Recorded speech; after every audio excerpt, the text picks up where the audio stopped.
Okay, this is the last team of our students. This team is Smooth Steppers Seattle, SSS. It's a really cool name. Right? Okay, so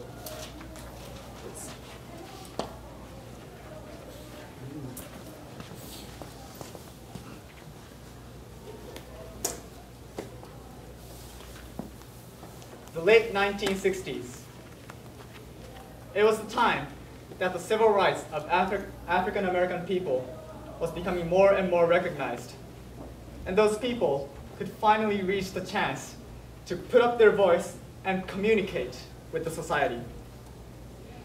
And as an expression of their joy, freedom, and the most important, communication, one special dance was created.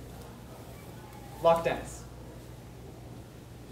Since its creation, this lock dance has spread to all over the world and was appreciated by a wide range of people. But today, this lock dance is becoming more and more extinct. Where is lock dance? This was the first question that led us to start our project. Good evening, and welcome to our presentation. My name is Ko. I'm Yuta. I'm Kazuha. I'm Lisa. And we are the Smooth Steppers Seattle.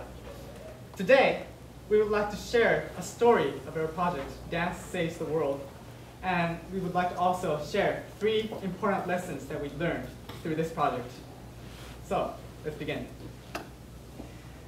The story starts in the middle of September, right after I came here.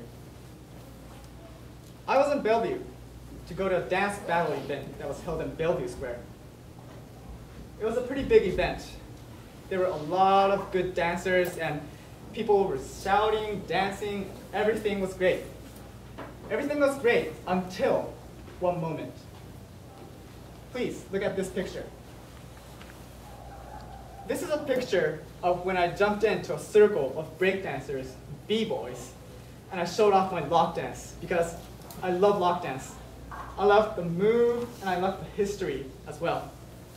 And I expected that people would welcome me because one unknown Asian guy doing lock dance that was created in their own country, America.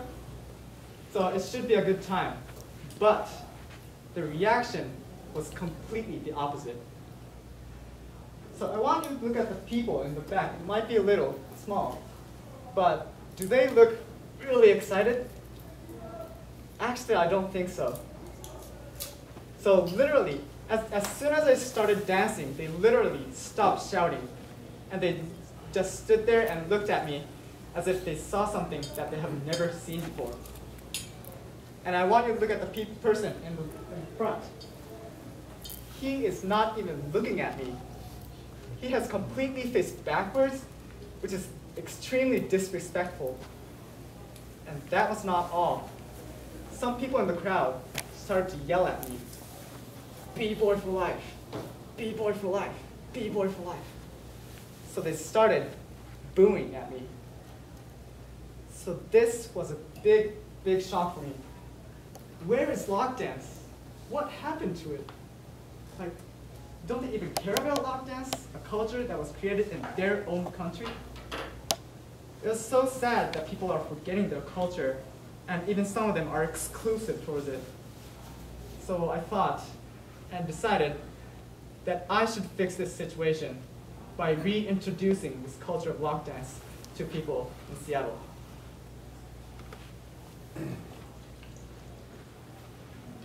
In the middle of October, we met in the university bookstore as a first meeting.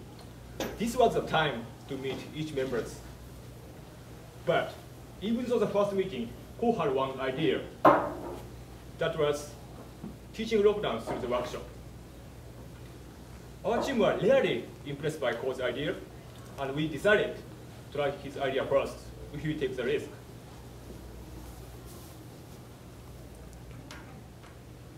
Actually, our team haven't decided anything in that time.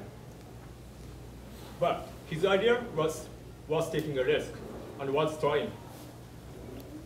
After that, We acted quickly, considering about contents of workshop, making flyers, making Facebook page, and advertising it. We did all of those things in 2 weeks. And then we implemented first workshop in November 2nd. This event was the fastest event in the Sekai Creator Program. As a result, we got 7 participants, and we got good responses. And we got those smiles. This was the time we got the first lessons.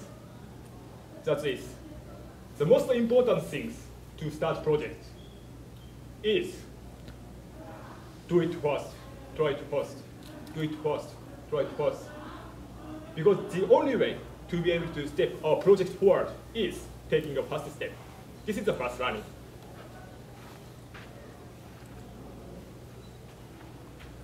In the beginning of November, we could hold the second workshop as well. But at this point, we realized one problem.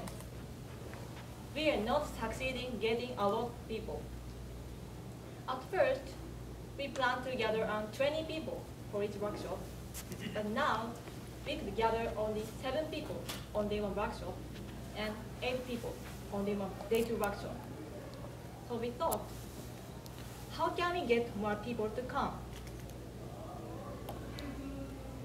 We wanted to figure out what is making people not come. So we decided to do a questionnaire. Time, price, content, everything was actually good, except for one fact, the advertisement. We found that many people who came to our event knew about this from one of our team members who were a friend of them. And almost none of them came only seeing the Facebook page or the flyers, which means that those advertisements were not working that much. Before we found the fact, we focused on Facebook and just sent an invitation. But that is difficult to get someone's interest. After we found the fact, we focused more on telling someone directly. And then we got a great result. Surprisingly, we could gather more people on day 3 workshop. Compared to day 2 workshop, we could increase 60%. This experience gave us second lesson, that is direct communication. It might be convenient and efficient to use technologies, but to touch someone's heart, direct communication is the most important.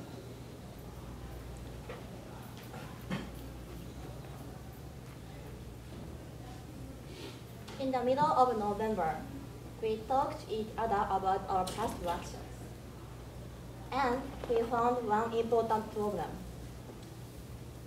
Actually, we already finished some workshops, but each workshop had same and not so many participants. It means our workshop was kind of becoming a routine. One question came up. Are we selling out block dance?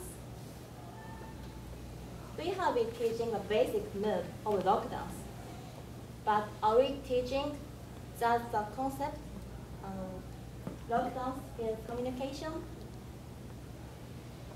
The answer was no. What should we do? We were thinking. Do it first. Try it first. So we did 2 things in our last 2 weeks. First one is collaboration with cross-cultural camp team. One day, they proposed us to collaborate.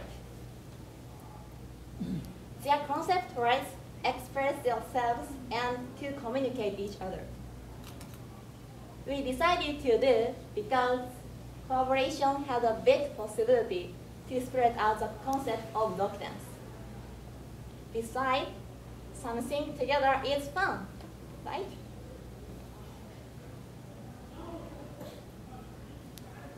workshop was for participants of this camp. And some participants didn't know each other, but through this workshop, they danced and expressed themselves together, and we could see out a smile like those pictures. We hope that participants felt that dance is not only a movement, but also communication. Second event was dance battle event. This event was not only for rock dancers, but all the dancers in Seattle. Through some workshop, we thought dance can connect people. Actually, DJ, MC, and judge accepted to cooperate this event for free. And one participant came this event from Bay Bridge Island. It takes about 1 hour from Seattle by ferry. Why? He wanted to enjoy dancing and to meet new people. Actually, we couldn't gather enough audience, but we thought through this event, we made a good community. What we learned in our last 2 weeks. Looking back and taking action is very important to go next step. It's very important to go forward when you are doing a project.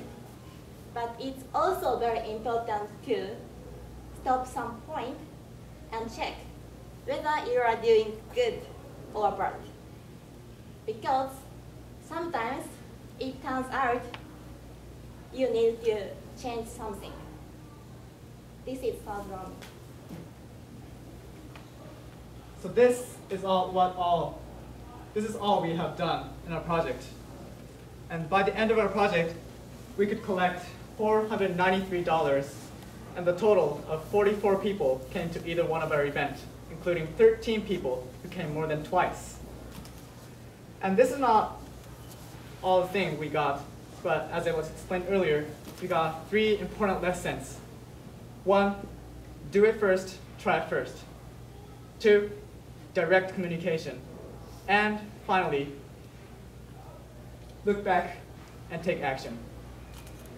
These are the lessons we learned through this Sekai Creative Project, and we do feel that it was certainly valuable to do this project for us.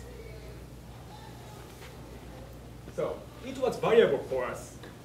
So what value could we provide to them? We have a confidence. We could provide technique of dance, knowledge of rock dance, and rock dance itself. But we think the biggest value we made is fun. Please look at these pictures. Participants seems like really enjoying.